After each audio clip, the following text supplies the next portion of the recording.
And we are back with You Won't Know This About the Bible, r/AskReddit. We're literally right where we left off. Didn't move it at all. It's been like 10 minutes, so go ahead and get back on this. Let's go ahead and get these other 13 minutes out of the way and see what we can learn. Genesis 6:4. Let's do this. Let's do this. 6:4. The This men was who were on the earth in those days, and also afterward when the sons of God went to the daughters of humans and had children by them. They were the heroes of old, men of renown.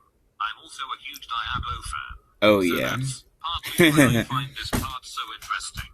And it's Because of certainly angels. wasn't mentioned very often within the churches I attended. Who Angels. Jesus really was. People have this image of a judgmental prude. Mostly What? because a lot of churches prefer him Judgment? that way. But really, Excuse God me? was like a carpenter, a few fishermen, a tax collector, and a prostitute. Go save the world. Jesus is What? basically beyond counterculture. What? What?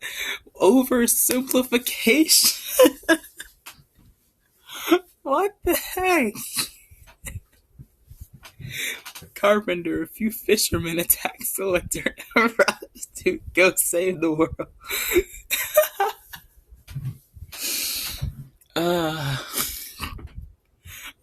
That took me. I'm so sorry. That took me by surprise. That took me by surprise. Holy crap! Who thinks of Jesus as a judgmental prude? The only judgmental thing that he could have possibly been accused of doing is overturning tables. When his holy temple was used by rich, greedy dove sellers to make money. Like, come on. What the heck is that? There's a dude named Samson who is like Bible Rambo and Who doesn't know about Samson, bro? That man who sent foxes with flaming bags on their tails to run through the fields of his enemies and burn down their crops. The man who was blessed with long hair and super strength. The man who with his dying words said a prayer that allowed him to bust down an entire stinking building. All it took was ripping down 2 pillars that were attached by chains to his arms to bring down a whole building full of people who were trying to execute him. Those were his dying words, a prayer, and his dying action was just murdering everyone who hated him. Okay, obviously, it's not the most moral thing in the world, but good Lord Almighty. Yes, Samson was quite the... what's the word? Quite the champion. There you go. How about that?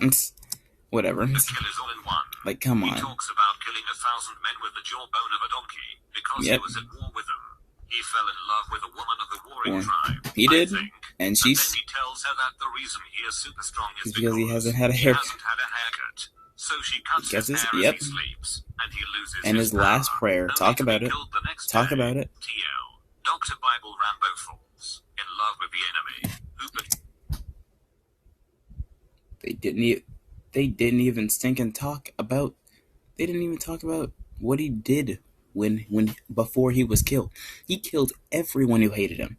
He killed his fake girlfriend. He killed his fake girlfriend's father who was trying to kill him. He killed the entire city of people who were trying to convict. Well, okay, it was only 200 people. It was a small town, but they all wanted to kill him, and everybody died.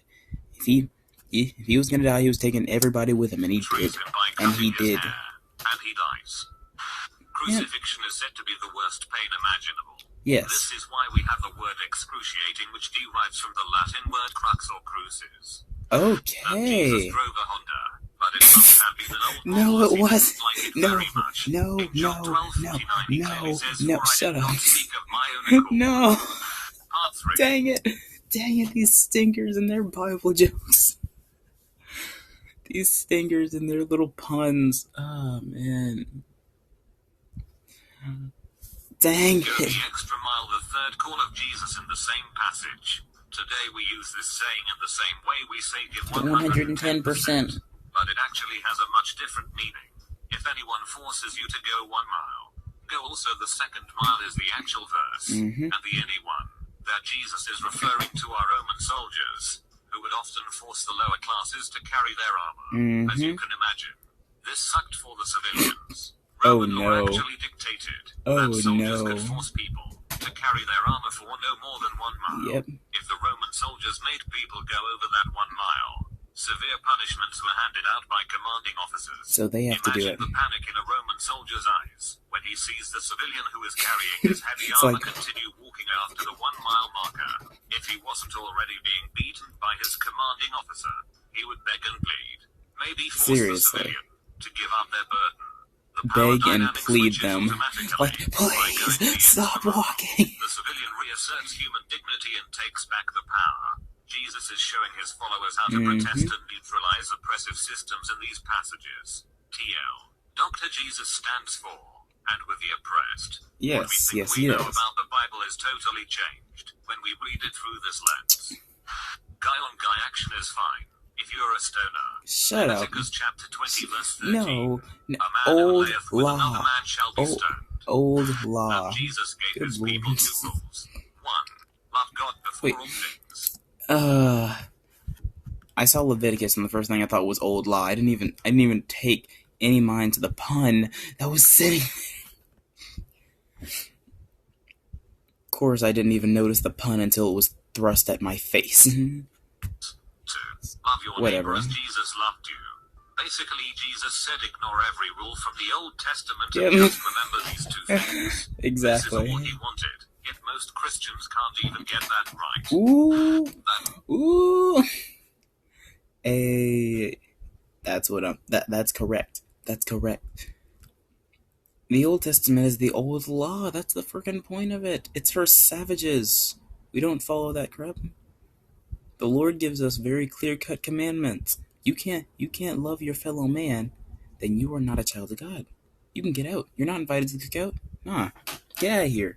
You're not needed. You're trash. Okay, I'm sorry. The Bible lays out the concept of ignorance is bliss. For in much wisdom is much grief. And increasing knowledge increases sorrow. Ecclesiastes. Ecclesiastes 1:18. Ecclesiastes. In chapter 1 verse 26, God tells a group I'm sorry.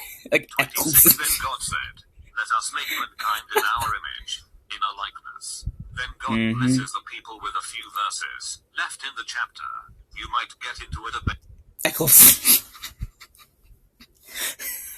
about his use of the word us, but that isn't what this is about. Crap. God made man and woman in chapter 1. In chapter 2 he made Adam. Cain was also afraid of the people who would see that he was marked by God, and took a wife of the people in a neighboring land. The common belief about Adam, Eve, Cain, and Abel being the only 4 people in the world doesn't add up in the nobody believes that. Adam and Eve had so many daughters. What did you think? Adam and Eve did this all by themselves? Heck nah. They were put on the earth to make babies, so those babies can make babies. If those babies don't make babies, then what the... Where's Seth? You know what? Screw it. Nah, nobody cares about Seth. We already established that in the last one. The serpent in the Garden of Eden story isn't Satan, it's just a talking serpent. Yeah. The Satan interpretation was imposed much later by Christians. Yeah, I would it was a reading about the history of your representation, Canaanite religion. personification. The There you idea go. of the Bible being edited by later authors, based on different concepts of your /L, makes the Bible far more interesting and cohesive. For instance, seeing God as the creator of the universe and all-powerful in one context, but changing his mind in Exodus, which probably never happened, based on the lack of archaeological evidence, and not being able to defeat the people with iron chariots. Additionally, scholars know that El was looking over the Canaanite pantheon and creator god, while Yor was more of a weather/war god. Now think about the overarching theme of Judges. When the Israelites were at peace, they went after different gods. Yep. You know, like the gods of fertility and prosperity, Baal Baal and and Asherah, Asherah. instead of worshipping the war god Yor. So Everyone knows what happened to Baal. Ball, send me fire. Send me a sign to show that you exist. Nothing? Oh. Hey God, give me some lightning. New York gets jealous and allows another nation to conquer them, so that people suddenly have to pray to him to deliver them. This thread has a lot of surprisingly productive and calm discussion. I haven't seen many arguments, and they mostly seem to actually come to conclusions instead of dissolving into personal insults. Nice job, Reddit. It's because it's a Christian website. Bible, not one of them contains the word helicopter. It's a book of mythology. The heck? No different than the writings and legends of the Greeks, Romans, Norse before them. People don't go to heaven because they're a good Whoever person. wrote that is crazy. This isn't really a Bible thing. And that's true. But there's a peculiar and interesting detail about early...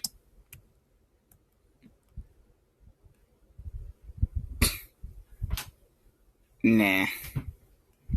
People don't know this about the Bible. All of the Bible's facts are actually true. And I don't know if this person knew, but there have been literal written texts confirming Jesus' existence for about 1,000, maybe 1,500 years now.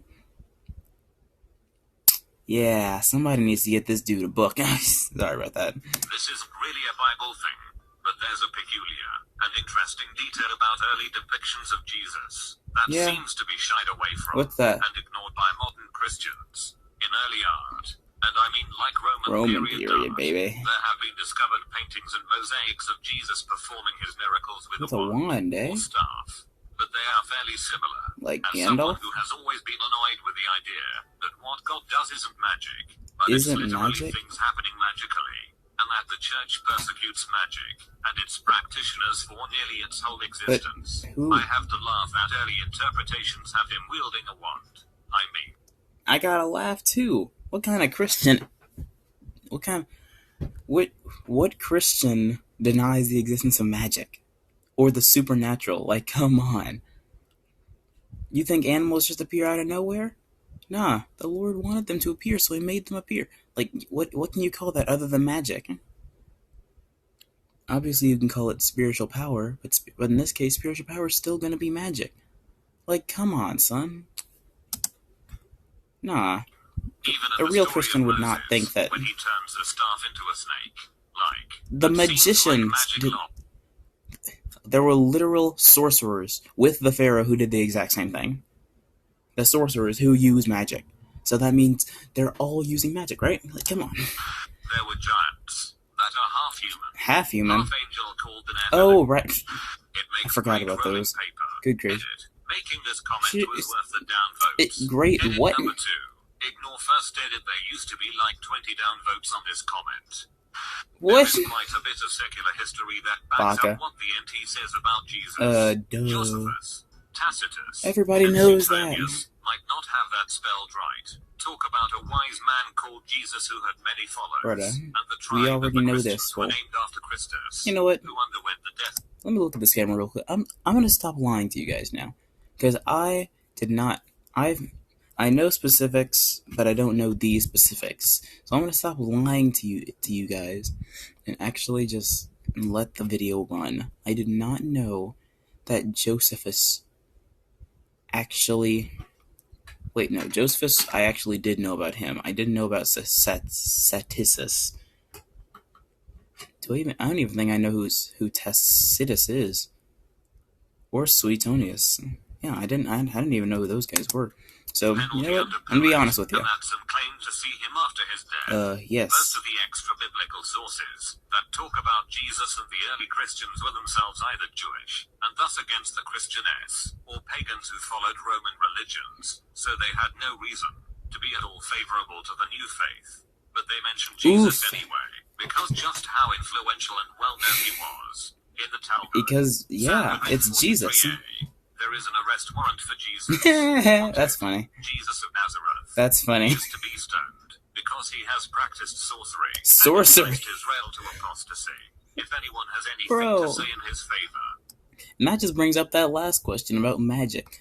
I do not believe that any real Christian would deny the existence of magic. That's just me. I know that's just me.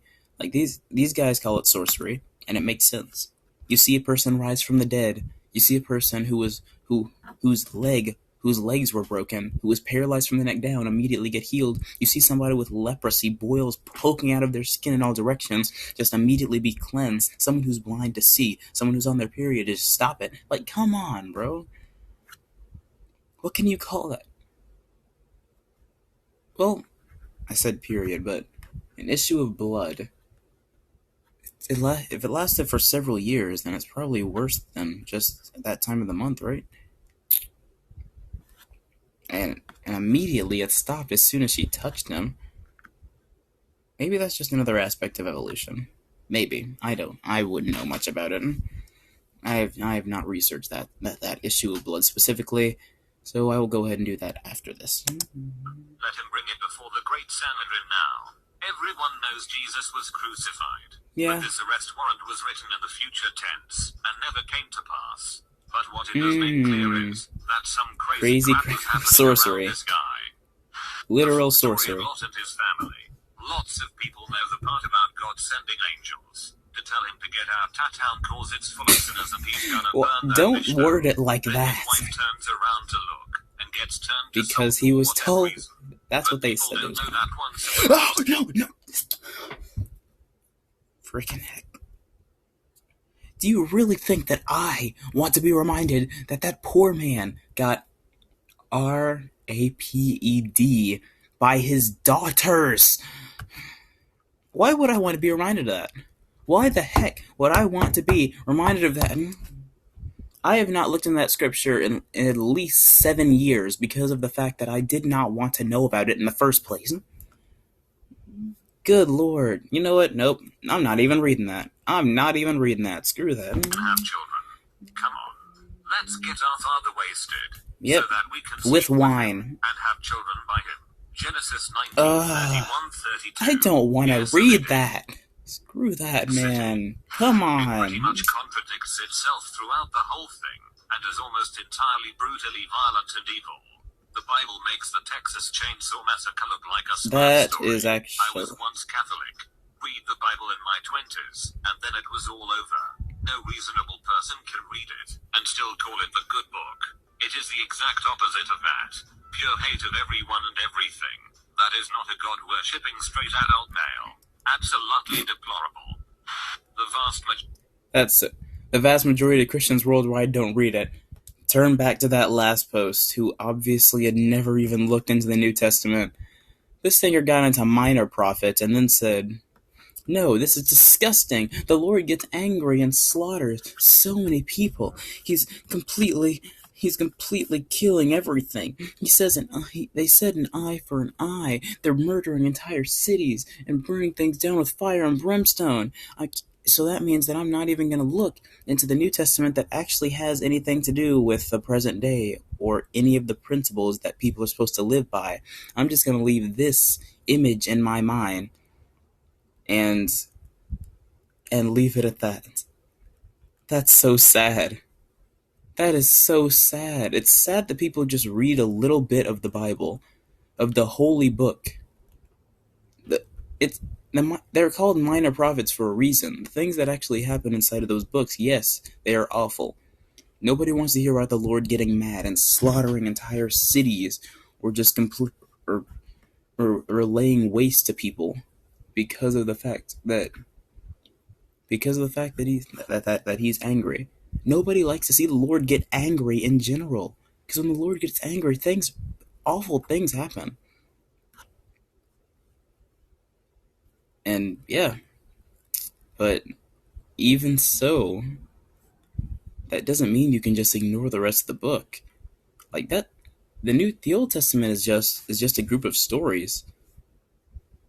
I'm being completely literal about that. Yeah, Proverbs and Psalms are an exception. They're literal proverbs and Psalms. They're praises to the Lord and significant life lessons in that order. Well, in opposite order.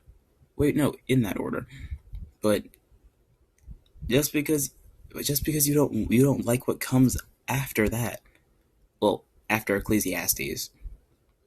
Doesn't mean that you can't. Doesn't mean that you don't just keep reading.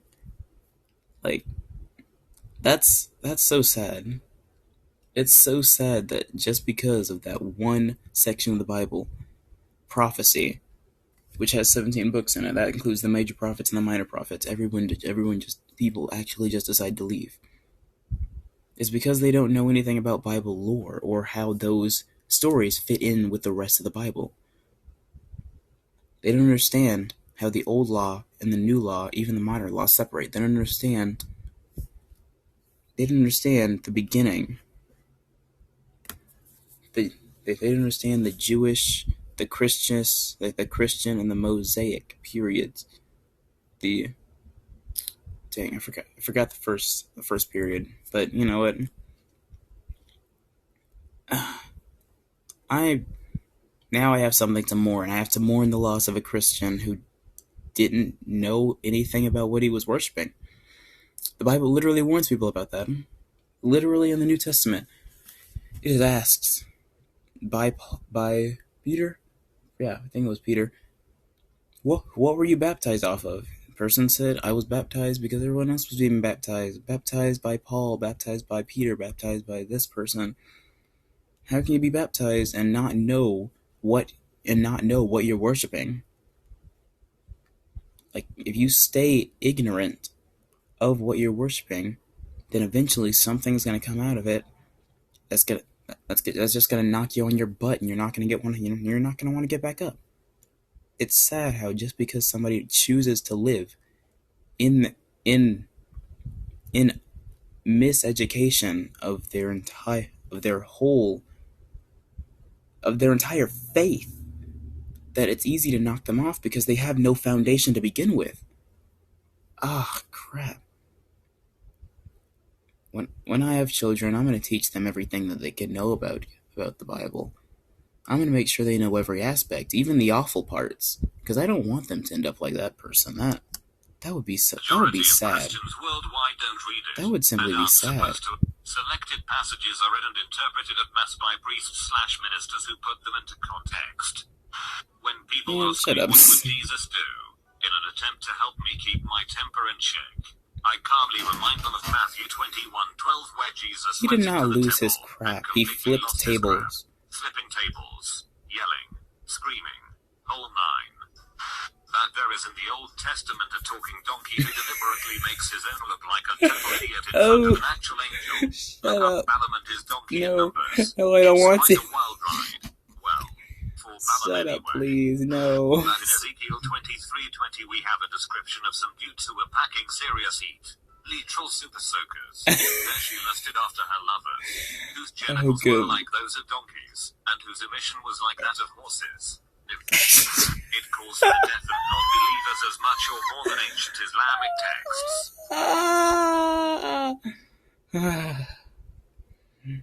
Old Testament. Just move into the New Testament, please. I'm tired of hearing ignorant bigots who don't know anything about the Bible. Leviticus, the part where it declares homosexuality a sin, old is filled with law. Stupid crap no K cares about. For real. I'm wearing clothes from mixed old fabrics is a sin. law.